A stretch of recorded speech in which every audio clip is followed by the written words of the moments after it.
So how do you see the time on World Watch in the Apple Watch? Let's talk about it. So if you're new on this channel, make sure you subscribe so you don't miss tutorials like this one. On your Apple Watch, one of the apps, the orange ones for the clock, is the one with the globe icon, which is for the world clock. You can tap on it and just check out the locations, right?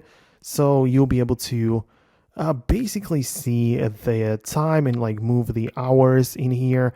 But the point is that you need to tap on the three lines in the top left corner and at first set up your locations. So you can see I have a couple of cities added, but if you need more, at the bottom you have the plus button, which lets you look up and just add some cities and places to your world clock. And you can just scroll through the list and like see the time in here in those places, but you can also, again, click on it like this. You can see the time in comparison to your local time. Like if I go to New York, I can see that it's minus 6 hours from my time because I'm in Europe, right? And I can also use the digital crown to like change it and see how it behaves in here, like when the sun sets and if it's evening or morning, whatever. So it gives me like a nice visual representation.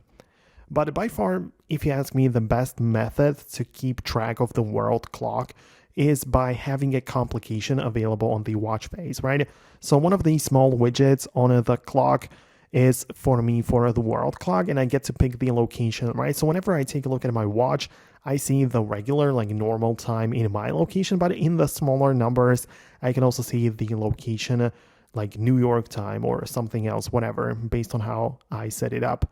So that's it. That's how it works. In case of any questions, let me know about them below in the comments. I would just wrap up the video right now.